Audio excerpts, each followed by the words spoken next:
சேட்டை செய்யறது. சும்மா தமிழ் தமிழ்னு பேசிக்கிட்டு இருக்காங்க. என்ன உங்க ஆளு ஒரு நான் பேசுறதே பேசிட்டு. இந்திய மொழிகளின் தொன்மையை தமிழிலிருந்து அறியலாம். நான் பேசல, ஐயா மோடி. உலக மொழிகளின் மூத்த மொழி தமிழ், அது எங்கள் இந்தியாவில் இருப்பது பெருமை. இதுவும் நான் சொல்லல, ஐயா பேசுனதுதான். ஓட்டு கேட்க வரும்போது வரப்பெயரா நீர் உயரா நீர் உயரா நெல் உயரா எல்லாம் பேசுறது. பாட்டி அவையோட பாட்டை பாடுறது, நம்ம நம்புறது. நம்மால நம்ம மேல பாசமா இருக்காரு. கோழிக்கு இற விடும்போது பேக் பேக் பேக் பேக்னு அதன் மொழியிலேயே பேசி போடுறது. அந்த பயவுல நம்மால் நினைச்சு தின்ட்டு அடுத்த அரைநொடியில சட்டியில வந்துகிட்டு இருக்கும்.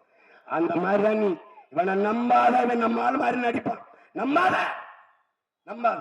உண்மையிலே தமிழ் மீது தமிழர்கள் மீது பற்றிருந்தால் புதிதாக கட்டியெழுப்பப்பட்ட பாராளுமன்ற கட்டடத்திலே அங்கே இங்கிலீஷிலே கல்வெட்டு, சமஸ்கிருதத்தில் கல்வெட்டு, இந்தியில கல்வெட்டு. ஏன் என் தாய்மொழி தமிழிலே இல்லை? இந்தியாவின் மூத்த மொழி தமிழ். தெரியாதா? தெரியாதா? இந்திய ஆட்சி மொழி எது வர வேண்டும்? இந்திய மொழியில் தொன்மையான மொழி எதுவோ அதான் வர வேண்டும். கருத்து முன்வைக்கப்பட்ட கருத்து. அந்த நேரத்தில் ஒரு மகன் எழுந்தான். இந்திய மொழிகளில் தொன்மையான மொழி அதுதான் பழமையான மொழி, அதுதான் ஆட்சி மொழியாக வர வேண்டும் என்றால் தமிழ்தான் வர வேண்டும். தமிழ்தான் இந்திய மொழிகளில் மூத்த மொழி, தொன்மையான மொழி. இதை எந்த வரலாற்று ஆய்வு அறிஞனும் தொல்பொருள் ஆராய்ச்சியாளனும் மறுக்க முடியாது என்று பேசியவன் எங்கள் தாத்தா கண்ணியமிக்க காகித மெல்லத்தவர்கள். நேரவர்கள் என்ன சாஹிப், நீங்கள் உருதை கேட்பீர்கள் என்றால் தமிழை கேட்கிறீர்களே என்ற போது, இஸ்லாம் எங்கள் வழி, இன்ப தமிழே எங்கள் மொழி. நான் அல்லாஹ் என்று அழைப்பதற்கு முன்பே அம்மாவென்று அழைத்தவன். அந்த மொழிக்கு இந்திய நாடு கொடுத்த அங்கீகாரம் என்ன? நீங்கள் பெற்று தந்தது என்ன? இந்திய நாடாளுமன்றத்துக்குள் தாய்மொழியில் பேசுகிற அங்கீகாரம், உரிமை இருக்கிறதா? நாங்கள் பேசும்போது கொக்கரிக்கிறீர்கள், சிரிக்கிறீர்கள். எங்க ஐயா தம்பித்துறை பாராளுமன்ற உறுப்பினராக இருக்கும்போது தமிழிலே பேசியதற்கு ஏளனமாக சிரித்தீர்கள். ஒரு தமிழன் தன் தாய்மொழியை இழிவுபடுத்தி பேசுவது உலகத்தில் எங்க நடக்குது? எங்க நடக்குது?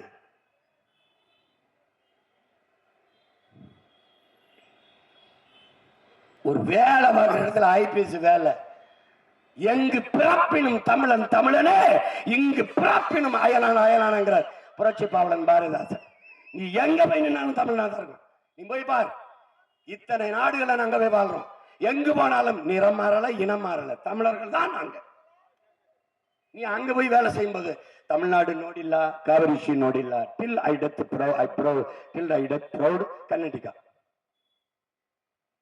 அப்புறம் இங்க எதுக்கு வந்து தேர்தல் நிக்கிற? அங்க போய் நிக்க வேண்டியதானே, அங்க போய் நிக்க வேண்டியதானே. என் மக்கள் என் மண். அத கர்நாடகாவில் போட்டா இந்தியான்னு நினைக்கலாம், பீகார்னு போட்டா இந்தியான்னு நினைக்கலாம், அல்லது குஜராத்னு போட்டா என் மண் என் மக்கள்னு போட்டா இந்தியா சொல்றான்னு நினைக்கலாம். என் நாட்டுல தமிழ்நாட்டுல என் மண் என் மக்கள்னு போட்டா ஏன் அரசியல் தான். அதான் தமிழ் தேசிய அரசியல்.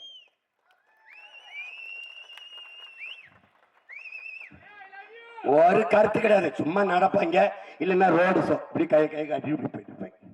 நீங்க ஓட்டு போடும்போது தேர்தலில் போய் கை காட்டிட்டு போயிட்டு இருக்க வேண்டியதான். ஒரு கோட்பாடு, ஒரு கருத்து. இவ்வளவு கேட்கிறமே, ஒண்ணு பணம் செல்லாது என்பதும் ஜிஎஸ்டி வரியும் தான் இந்திய நாட்டின் பொருளாதாரத்தை இவ்வளவு பெரிய வீழ்ச்சிக்கு தள்ளியது உலக வங்கி. அதற்கு இந்த சங்கிகளின் பதில் என்ன? உலக வங்கி சொல்லுது இதுதான்டா காரணம். வளரும் வளரும் என்றார்கள். வளரும் நாடு பட்டியலையே இந்தியா இல்லை. எங்கே வளருது? எங்கே வளருது? நீ டிஜிட்டல் இந்தியா, எண்ணியல் இந்தியா, ஸ்மார்ட் சிட்டி, எண்ணியல் இந்தியால தேர்தல் நடந்துச்சுல, ஓட்டை எண்றதுக்கு எதுக்கு 44 நாள் எதுக்கு ஆகுது? தட்டா சொல்ல போகுது, தட்டா சொல்லுமில்ல ராஜா. அது ஏன் 44 நாள் பெட்டி ஒரு இடத்துல பூட்டி கிடக்குது? இது என்ன எண்ணியல் இந்தியா? என்ன இந்தியா? Smart city. ஸ்மார்ட் சிட்டியில நாடு எந்த அளவுக்கு வளர்ந்துருக்கு சொல்லு. அந்த இடங்கள்ல குடிநீர் சரியா கிடைச்சிருச்சா? தடையற்ற மின்சாரம் வந்துருச்சா? சாலை சரியா போடப்பட்டுருச்சா? கல்வித்தரம் உயர்ந்துருச்சா? ஒரு எவ்வளவும் இல்லை. அப்புறம் ஸ்மார்ட் ஏன் ஸ்மார்ட் வில்லேஜ் வர மாட்டேங்குது? ஏன் வர மாட்டேங்குது? நீங்கள் வளர்ச்சி என்று கட்டமைப்பதே நகர்ப்புற வளர்ச்சியை மட்டும்தான். நகர்ப்புற வளர்ச்சி, நகர்ப்புறத்திலே கல்வி, நகர்ப்புறத்திலே மருத்துவம், நகர்ப்புறத்திலே வேலை வாய்ப்பு என்றால் கிராமங்கள் காலியாகும், நகரங்கள் பிதுங்கி வெடிக்கும். கிராமங்கள் காலியானால் நகரங்களில் வாழுகிற மக்களுக்கு உணவு தேவை. பால், முட்டை, கறி, அரிசி, பருப்பு, கீரை, வெங்காயம், வெண்டைக்காய், சொரைக்காய், பூசணிக்காய், புடலங்காய் எங்கிருந்து வரும்? கிராமம். கிராமம் காலியானால் வறுமையை சந்திக்கும் நாடு செத்து போகும். இது சிந்திக்காத தலைவர்கிட்ட நாட்டை கொடுத்து என்ன பண்ண போற? பசிக்குதா? பசிக்காம இருக்க நான் ஒரு மந்திரம் சொல்றேன், ஜெய் ஸ்ரீராம் சொல்லிட்டு போய் படுத்து. ரொம்ப பசிக்குதாடா, ரொம்ப பசிக்குதா, 3 டைம்ஸ் ஜெய் ஸ்ரீராம், ஜெய் ஸ்ரீராம், ஜெய் ஸ்ரீராம். பரீட்சைக்கு போறியா? பரீட்சைக்கு போறியா? தேர்வு தாள் பாரு, ஜெய் ஸ்ரீராம், ஜெய் ஸ்ரீராம், ஜெய் ஸ்ரீராம், ஜெய் ஸ்ரீராம். கீழே கீழே கீழே மோடி வாழ்க, மோடி வாழ்க, மீண்டும் மோடி, வேண்டும் மோடி, மீண்டும் மோடி, வேண்டும் மோடி. பாஸ் பாஸ், நீ பாஸ், நீ பாஸ். 6 வயசு பிள்ளை கற்பழிச்சிட்டாங்களா? என்னங்க இப்படி பண்ணிட்டாங்க? ஜெய் ஸ்ரீராம், ஜெய் ஸ்ரீராம், ஜெய் ஸ்ரீராம். என்னங்க இத்தனை கோடி மக்கள் பசி இருக்காங்க? ஜெய் ஸ்ரீராம், ஜெய் ஸ்ரீராம். இப்ப தேர்தல் அங்க ஓட்டு ஒண்ணு கேட்கும், ஜெய் ஸ்ரீராம், ஜெய் ஸ்ரீராம், ஜெய் ஸ்ரீராம். நான் உனக்கு ஒரு உடன் பிறந்தவனா சொல்றேன், எனக்கு ஓட்டு போடு, போடாத. நீ போடாம கூட விடு, ஆனா இவங்களுக்கு போட்டாத, இவங்களுக்கு போட்டாத.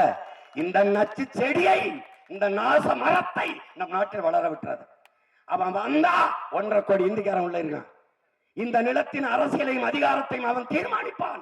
நீ நாடற்றவன் ஆக்கப்படுவாய், அடித்து விரட்டப்படுவாய். எழுதி வச்சுக்க. இப்பவே இந்திக்காரன் இந்தியை திணித்தார்கள், எதிர்த்தாய். இந்திக்காரனை திணிக்கிறார்கள், முடியல. திமுக எதிர்கட்சியா இருக்கும்போது இந்தி அது போடா, ஆளுங்கட்சியா வந்தா இந்திக்காரனை வாடா. எதிர்கட்சியா இருக்கும்போது கோம்போ மோடி, ஆளுங்கட்சி வெல்கம் மோடி. இதாண்டா இவங்க கொள்கை. இவ்வளவுதான், இவ்வளவுதான் திமுக, இவ்வளவுதான். இவங்க கோட்பாடு என்ன? ஒரு செங்கலை தூக்கிட்டு வருவாங்க பாருங்க, எய்ம்ஸ். இந்த செங்கலை வச்சது யாரு தெரியுமா? இவங்க தான். மன்மோகன் சிங் ஆட்சியில எங்க ஐயா அன்புமணி சுகாதாரத்துறை அமைச்சராக இருக்கும்போது அடிக்கல் நாட்டினாங்க. அதுக்கப்புறம் 15 ஆண்டு மறுபடியும் இப்ப அந்த செங்கலை தூக்கிட்டு வந்திருக்காங்க. நீங்க அடிக்கல் நாட்டிங்களே, ஏன் கட்டி முடிக்கல? அதுக்கப்புறம் ஐயா மோடி 10 ஆண்டு கட்டி முடிக்கல, கட்டி முடிக்கல. இந்த செங்கல் எதற்காக இன்னும் பாதுகாக்கப்பட்டிருக்கிறது? இவங்களுக்கு சமாதி கட்டுறதுக்கு, அடிக்கல் வைக்கிறதுக்கு நமக்கு அந்த செங்கலை வச்சிருக்காங்க. அப்புறம் என்ன வருது? அப்புறம் முட்டை. எதுக்கு? 3 ஆண்டு ஆட்சியில நாங்க வாங்கின மார்க் தான் முட்டை. இந்த முட்டை தான் எங்கள் மதிப்பு. அதுக்கப்புறம் என்ன? ஒரு போட்டோ. ஐயா எடப்பாடி பழனிசாமி பிரதமர் மோடியை பார்த்து எப்படி பல்லக்காட்டி சிரிக்கிறாரு பாருங்க, அது ஒரு படம். இவர் ஐயா எடப்பாடி பழனிசாமி ஸ்டாலினும் அவர் மகன் உதயநிதியும் பாருங்க மோடி கிட்ட எப்படி பல்லக்காட்டி சிரிக்கிறாங்க. 2 பேரும் கோல்கட் பர்பஸ் விளம்பரத்துக்கு நடிக்கிறாங்க. இங்கிட்டு இங்கிட்டு பல்ல காட்டிக்கிட்டு. நீங்க ஏப்ரல் 19 போய் ஓட்ட மைக்கு போட்டுட்டு பல்ல காட்டிட்டு வந்துருங்க, அவ்வளவுதான். ஒண்ணும் பண்ண முடியாது ராஜா. திராவிட திருடர்கள்ட்ட நாட்டை கொடுத்த நீ 1000-500க்கு கையேந்திர பிச்சைக்காரனா மாறி நிக்கிற. இந்த பயில்கிட்ட கொடுத்த சொடா சொடா நகிக படா படா அப்படின்னா கொஞ்சம் கொஞ்சமா திருடாத, மொத்தமா திருடி இருந்தா உன்னை முடிச்சு விடுவான்னு பாத்துக்க.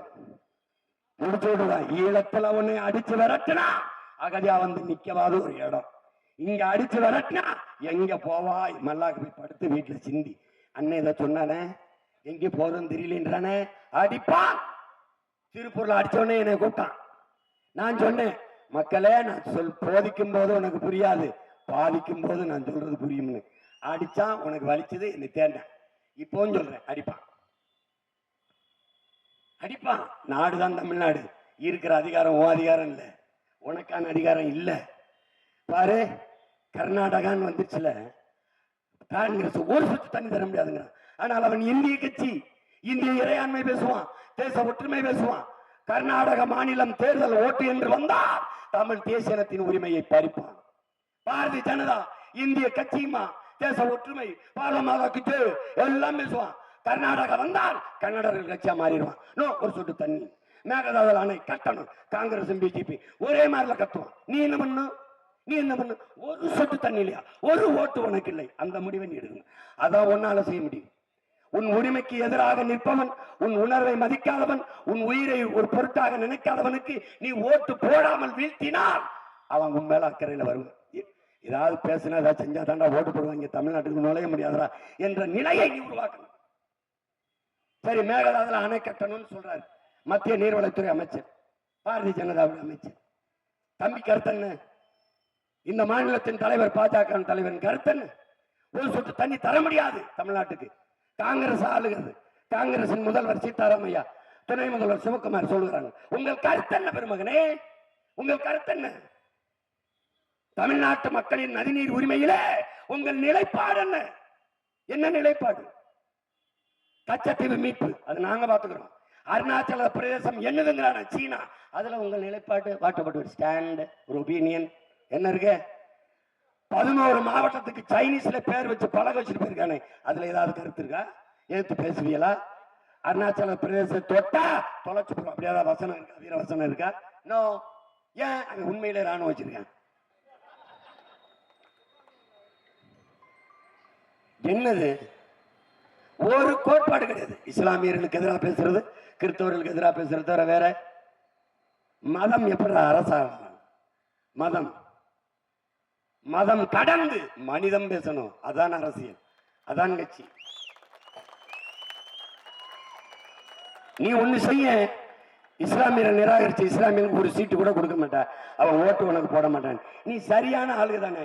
இஸ்லாம் கிறிஸ்தவர் இந்த நாட்டுக்கு வரி கட்ட வேண்டாம், ஒரு அறிக்கை போட்டு போடுவா.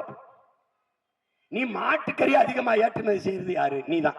24 லட்சம் ton beef export Hindustan number 1 சொன்னது நீங்க தாங்க.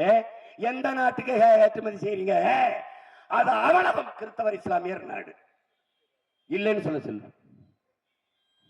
அவன் காசு வேணும். எப்படி? இஸ்லாமியர் கொடுக்கிற காசு, மாட்டுக்கறி அனுப்பிட்டு காசு, பெட்ரோல் வரணும், எல்லாம் வரணும். ஆனா இங்க இருக்கிற இஸ்லாமிய பாகிஸ்தான் ஓடிடணும், காஷ்மீர் இஸ்லாமிய இந்தியாவுக்குள்ள வந்துடணும். எப்படி ஒரு கோட்பாடு, ஒரு கொள்கை? இவனுக்கு ஏதாவது ஒண்ணு. பாகிஸ்தான் பக்கத்து நாடு, பசுமாடு, ஜெய் ஸ்ரீராம் கோஷம், இது 3 தவிர வேற ஏதாவது இருக்கா? ஏதாவது பாலிடிக்ஸ் இருக்கா? ஏதாவது இருக்கா? சரி, இந்த RSS பிஜேபி இருக்க தலைவர் இல்ல, விடுதலைக்கு போராடி தூக்குல தொங்க வேணா சொல்லு. யாராவது சொல்லு. வெள்ளைக்கார ராணி வரும்போது காக்கி டவுசர் மேலாடையோட RSS பேரணி நடத்தி மரியாதை கொடுத்தவர்கள் இந்த RSS வீரர்கள் இல்லைன்னு சொல்லு. இந்த சவர்கர், கோலை சவர்கர் 2 முறை பிரிட்டிஷ் அரசாங்கத்துக்கு கடிதம் எழுதி என்னை மன்னித்துக் கொள்ளுங்கள், நான் உங்கள் ராஜ்யத்திற்கு விசுவாசமாக இருப்பேன் என்று மன்னிப்பு கடிதம் எடுத்து கொடுத்த அந்த கோலை வீர சவர்கர் ஆகிவிட்டார். இவர் எப்படி இருக்கு? அப்ப இவரே வீரர். தூக்குறதவங்க பகத்சிங்க்கு பேர் என்ன?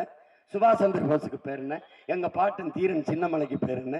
மருதுபாண்டி வேல்நாச்சியார், பூலித்தேவன், அலைமுத்துக்கும், பண்டாரவண்டியன், பெரும்பிடுகு முத்தரையருக்கெல்லாம் பேர் என்ன? அவ்வளவு பேர் என்ன? இவரே வீரர்னா? கர்நாடகால நம்மபடிதான். கர்நாடகால பாட புத்தகத்துல வீர சவர்கர் ஜெயில இருந்து எப்படி தப்பிச்சாரான்னு தெரியுமா? புல்புல் குருவி இருக்குல்ல, இது எப்படி இருக்கும்? சின்ன குருவி. இந்த புல்புல் குருவி ரெக்கையில ஏறி உட்கார்ந்து அப்படி ஜன்னல் வெளியா பறந்து வெளியே வந்துட்டாராம். இத பாடமா வச்சு படிக்க வைக்கிறாங்க பிள்ளைய. எவ்வளவு அறிவா இருந்தவர்கள்!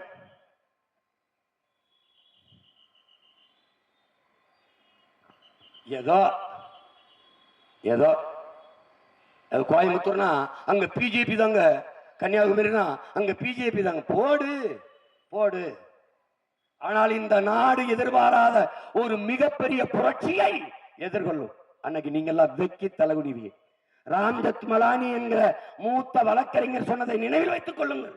நான் மோடி ஜெயிப்பதற்கு வாக்கு கேட்டதற்காக, ஓட்டு போட்டதற்காக இந்திய மக்களிடத்திலே மன்னிப்பு கேட்கிறேன், தலைகுடிகிறேன் என்று ராம்ஜெத் மலானி சொன்னதற்கு ஸ்டேட்மெண்ட் பார்த்துக்கணும்.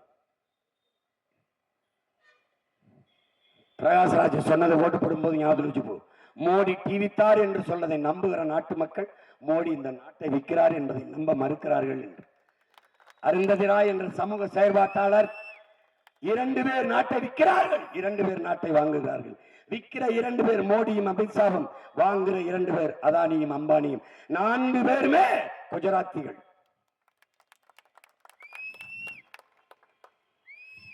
பயப்படுவான், மற்றவன் பேச பயப்படுவான்.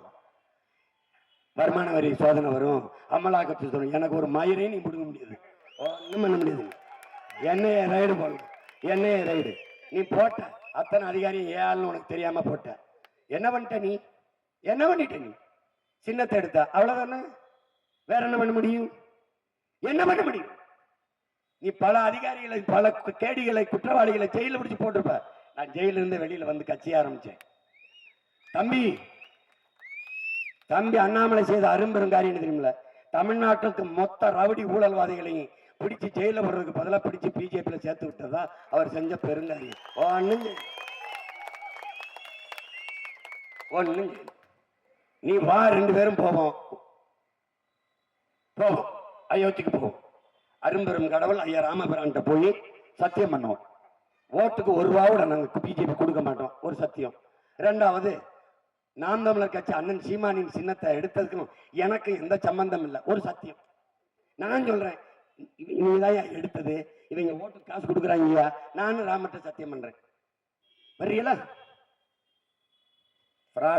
இங்க வந்து நேர்மை, உண்மை, அப்படி இப்படி. உனக்கு நாட்டின் பிரதமர் 10 ஆண்டு இருந்த பிரதமர் நட்டா, இந்திய கட்சியின் தலைவர் நட்டா, அமித்ஷா, ராஜ்நாத் சிங், நிர்மலா சீதாராமன் எல்லாரும் வந்து ஓட்டு கேட்பாங்க. எனக்கு ஒரே ஆள் நான் தான், நான் ஒருத்தன் தான், ஒரே ஆள். 40 புலிகள், 20 பெண் புலி, 20 ஆண் புலி. இந்திய நாடாளுமன்றத்தை திணறடிப்பார்கள். ஒரு மகுவா மைத்ராவை சமாளிக்க முடியவில்லை உங்களால். 40 பேர் என் பிள்ளைகள் வந்தா என்ன நடக்கும் பாரு. அதே வைப்பேன், உலகத்தை திரும்பி பார்க்க வைப்பேன். தென்னாப்பிரிக்காவில் எந்த பாராளுமன்றத்திலே பயங்கரவாதி, பிரிவினவாதி, தீவிரவாதி என்று பழி சுமத்தி அவனை 20 ஆண்டுகள் சிறையில் அடைத்தீர்களோ, அதே நெல்சன் மண்டேலாவிற்கு அந்த பாராளுமன்ற வாசலிலே சிறை வைத்தீர்கள். வரலாற்றில் மாற்றம். எங்கள் இனத்தின் தலைவனை, எங்கள் உயிர் தலைவனை, தமிழ் பேரினத்தின் வீர மிகுந்த எழுச்சி மிகுந்த குறியீடாக இருக்கிற என் தலைவனை நீங்கள் பிரிவினவாதி, தீவிரவாதி என்று பழி சுமத்தி வைத்திருக்கிறீர்கள். இதே பாராளுமன்றத்திற்குள்ளே என் பிள்ளைகள் பதவி ஏற்கிற போது உயிர்ப்பால் ஊட்டிய தாயின் மீதும், தமிழ் அறிவிப்பால் ஊட்டிய தமிழ் மீதும் எங்கள் உயிர் தலைவன் பிரபாகரன் மீது ஆணையிட்டு உறுதியேற்கிறேன் என்ற நிலை உருவாகும். உலகம் எங்களை திரும்பி பார்க்கும். உரிமை இழந்து அடிமைப்பட்டு கிடக்கிற தமிழ் பேரினத்தின் பிள்ளைகள் இந்த மண்ணின் உரிமைகளுக்காக முழங்குவார்கள். இதே ஒளிவாங்கி மூலமாக. அறிவார்ந்த தமிழ் சமூக மக்களே, ஏமாந்து விடாதீர்கள். இந்த தேர்தலில் மிக விழிப்புணர்வுடன் இருங்கள். சாதி மதத்தை கடந்து நாட்டு நலனை பாருங்கள். மதம் பார்த்தீர்கள் என்றால் மழை இருக்காது, மலையில் என்றால் மழை இருக்காது, மலையில் என்றால் நிலத்தில் வளம் இருக்காது, குடிக்க நீர் இருக்காது, சுவாசிக்க காற்று இருக்காது, படிக்க கல்வி இருக்காது, படித்தால் வேலை இருக்காது. எல்லாவற்றையும் சிந்தியுங்கள். சாதி மனத்தை காப்பாற்றி நீங்கள் எதை சாதிக்க போறீர்கள்? அதை தாண்டி பாருங்கள், மண்ணை மக்களை காப்பாற்ற ஒரு துளி சிந்திகள், ஒரு துளி சிந்திகள். மனிதனுக்காகத்தான் மதம், மனிதன் உருவாக்கி கொண்டது சாதி. ஆனால் மதத்துக்காக மனிதன் கிடையாது. அதை நல்லா கவனிச்சு வச்சுக்கோ. மதம் மாறிக்கொள்ளக்கூடியது, மொழியும் இனமும் மாறிக்கொள்ள முடியாது. அதை கவனத்தில் வைத்துக் கொண்டு, இன்னைக்கு இந்துவா இருக்கிற நான் நாளைக்கு கிறிஸ்தவன் ஆகலாம், கிறிஸ்தவரா இருக்கிற நான் இஸ்லாமா மாறலாம். ஆனால் தமிழன் நான் கன்னடராக முடியாது, தெலுங்கராக முடியாது, மலையாள ஆக முடியாது, போஜ்புரி ஆக முடியாது, குஜராத்தி ஆக முடியாது, பீகாரி ஆக முடியாது, மராட்டியன் ஆக முடியாது. நான் பிறப்பிலிருந்து இறப்பு வரை இங்கில்லை எங்கு சென்றாலும் தமிழன். அதான் என் முகம், அதான் என் முகவரி, அதான் என் அடையாளம். ஓங்கி சொல்லுங்கள், நாங்கள் தமிழர்கள் என்று. இது என் தேசம், தமிழ் தேசம் என்று. நாங்கள் தமிழ் தேசம் பேசுவது பிரிவினை என்றால், தெலுங்கு தேசம் பேசுகிற, தெலுங்கு தேசம் என்ற கட்சி வச்சிருக்கிற அந்த சந்திரபாபு நாயுடோட எதற்காக கூட்டணி வைத்தாய் என்று கேளுங்க. பதில் இருக்கா? எத்தனை கேள்வி எழுப்பியிருக்க, இன்னும் அந்த மேடையில் போய் கேட்பேன். 100 கேள்வி, ஒரு கேள்விக்காவது பதில் சொல்லு. எனவே என் அன்பு மக்கள், என் அன்பு தங்கை கோயம்புத்தூர் நாடாளுமன்ற வேட்பாளர், இந்திய நாடாளுமன்ற வேட்பாளராக என் தங்கை கலாமணி ஜெகநாதன் அவர்களை நிறுத்தியிருக்கிறேன். மிகவும் திறமையான பெண், தற்கறிவு கொண்டவள், கெட்டிக்காரி. போன முறையும் வாய்ப்பு கொடுத்தேன், இந்த முறையும் கொடுத்தேன். ஏன்? அவள் தகுதியும் திறமையும் வாய்ப்பில்லாமல் வெளிப்படலை. எவ்வளவுதான் தகுதியும் திறமையும் இருந்தாலும் வாய்ப்பு இருந்தால்தான் அது வெளிப்படும், அது ஜொலிக்கும். எனவே என் அன்பு மக்கள், உணவியல் வல்லுநர், நிபுணர் என்னுடைய தங்கை கலாமணி ஜெகநாதன் அவர்களுக்கு நீங்கள் இந்த ஒளிவாங்கி, இனத்தின் வழிதாங்கி நிற்கிற பிள்ளைகள் இந்த ஒளிவாங்கியை சின்னமாக ஏந்தி வருகிறோம். மைக்கு சின்னத்துல ஏப்ரல் 19 வாக்கு செலுத்தி வெற்றி பெற செய்யுங்கள். உண்மைக்கு, நேர்மைக்கு, எளிமைக்கு, தூய்மைக்கு, நாட்டு மக்களின் நன்மைக்கு எல்லாவற்றையும் மாற்ற துடிக்கும் நல்ல தலைமைக்கு ஒரே சின்னம் மைக். புரட்சி எப்போதும் வெல்லும். உங்கள் பிள்ளைகள் எங்களின் வெற்றி அதை சொல்லும். இலக்கு ஒன்றுதான், இனத்தின் விடுதலை. இனம் ஒன்றாவும் இலக்கை வென்றாவும். தமிழ் தாய் வாழ்க, தலைவர் பிரபாகரன் வாழ்க. நாம் தமிழர்.